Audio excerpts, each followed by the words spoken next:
There's the cruiser. Now, all we need to do is...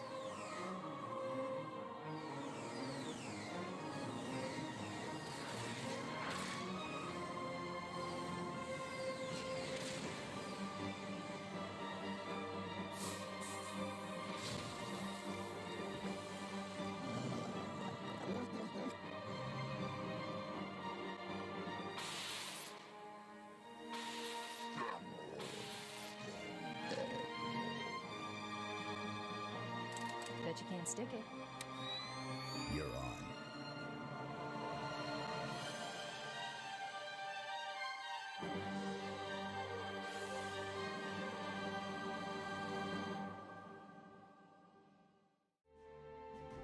Halo Infinite is not a good game, but is it a fun game?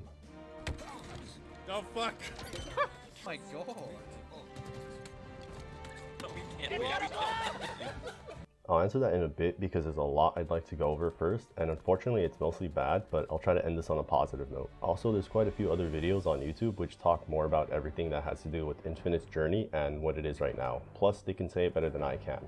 But what I want to do is give my opinion on what Infinite should be like and what 343 must do in order for Infinite to be the final and best Halo there has been.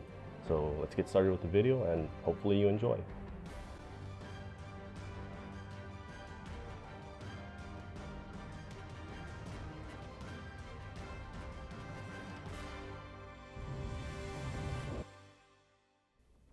Infinite's campaign is okay-ish. I did enjoy playing through it and even looking forward to beating it on Legendary. However, it has some flaws. It starts off very well with showing off the Chief in action, also introducing us to the new enemy, the Banished, and Atriox, and with a fight between him and the Chief, a much better fight scene than the one of Chief and Locke. It ends with the Chief losing, which is the first we see, and it really shows that Atriox is a very strong enemy, so I hope we see more of him. Oh wait, what?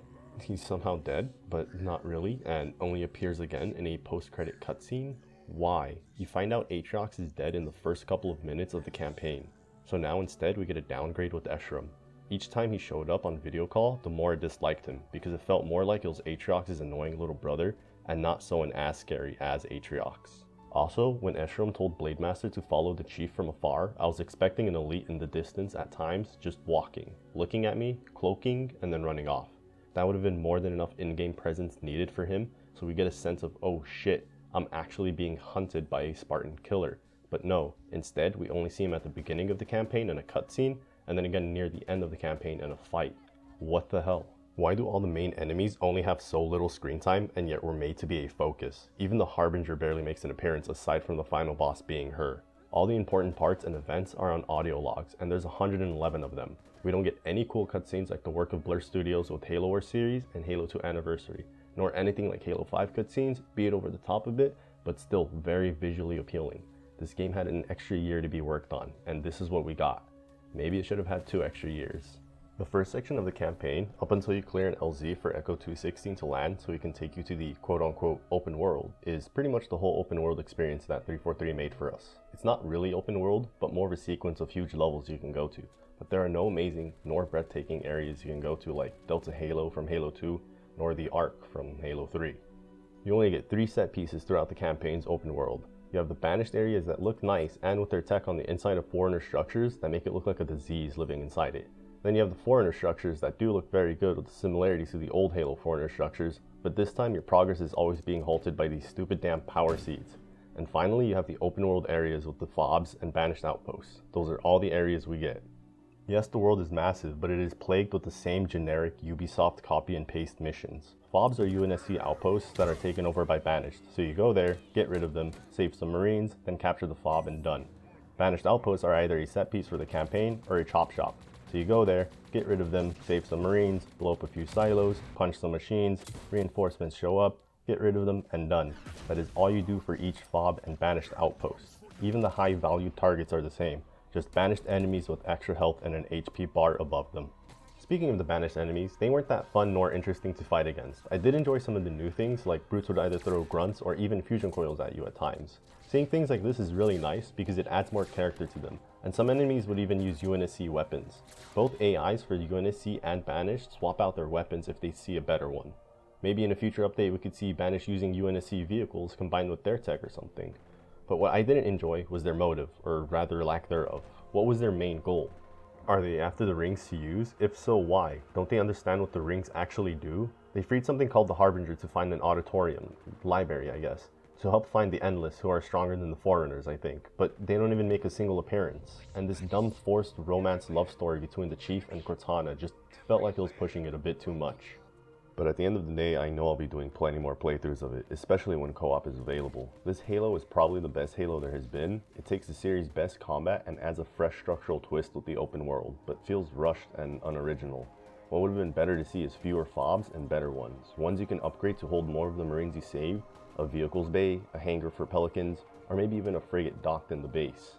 And you'd be able to get these upgrades by going out into the open world, similar to the armor upgrades but better, because I think everyone only spent the points mainly on the grapple hook. Just imagine there are 5 fobs and you want to fast travel to another. So you go to the Pelican hangar, get in the back of one, and you're off to the other fob. Or maybe you want to see the open world, so you go to the vehicle bay, pick out what you want, mount up, and drive off into the open world. Also, say your Razorback blows up in an encounter from one of the Banished patrols, but you and your Marine survived. You call Echo 216 for a vehicle drop-off, so he comes by with a brand new Razorback, and boom, back to exploring the world with your Marines. Hopefully we can see something like that in a far future campaign DLC, because I know 343 already have their hands full with other things. For the multiplayer, some of the things I'll talk about are either fixed or plan to be fixed, but I still want to call out 343 for the way they launched Infinite's multiplayer. And with that being said, it's time to go over the multiplayer.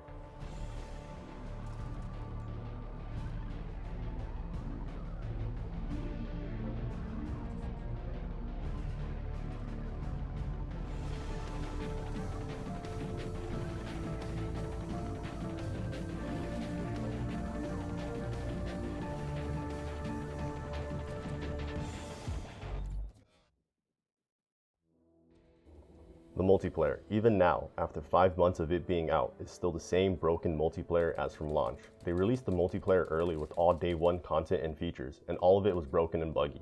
The only thing that was working properly was the shop. The whole battle pass and progression system were god-awful. About 40% of the battle pass is made up of challenge swaps, and not actual cosmetics you can use. The reason why is because the only way you were able to level up was from challenges, but they would give you the dumbest challenges that would basically make you throw the game. So it wouldn't matter if you won a match, went positive, or even PTFO the whole game. You would only get XP from the challenges. But eventually 343 changed it so that you get XP for playing a match, regardless of winning or losing. Hopefully whoever thought of this is no longer giving out ideas, and that the fact that the multiplayer didn't even launch with a dedicated Slayer and free-for-all playlist is so mind-boggling that a Halo game didn't even have that on day one. On launch day, all we got was quick play, BTB, and ranked, and these were all the modes and maps. Ooh, that's kind of small. That was all 343 had for us on day one. It's really sad seeing that as a Halo fan. Even Halo CE had more than this. It's so odd having a Halo game and not being able to play King of the Hill, let alone having a customs game lobby working with friends. The theater mode is still broken. I tried recording some old clips, but it just doesn't work. This is not what Halo is, and yet that's how 343 delivered it. Season 1 got extended an extra 3 months, and Forge got delayed by 6. We never got a roadmap like we were promised. Instead, all we got were posts saying, please wait, just give us a bit more time, until enough people complained about it, making 343 make a post regarding the complaints. But eventually, we did get a roadmap, but it's still the same as all the other updates they've had. Very little content, and us having to wait more for an actual content update.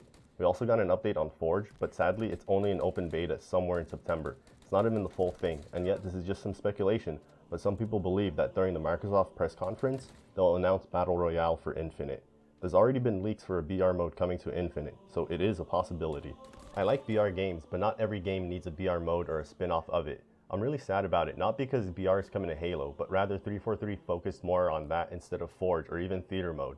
So it's like they don't care for the fans and only seem to care about what gets them the most money the fastest.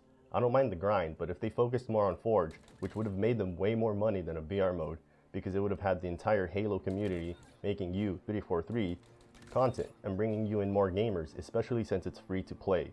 All I'll say is Forge needs to be a priority and a big focus, because in the end, it's going to be the Halo community who saves Halo, not 343. These are just a few things I believe 343 should fix or change. Have body collision with friendly and enemy players. I'm tired of meleeing someone and I phase right through them and they're behind me all of a sudden. And speaking of melee, please have it like the other Halo games where if you still have a quarter of shields left, one melee doesn't insta-kill you.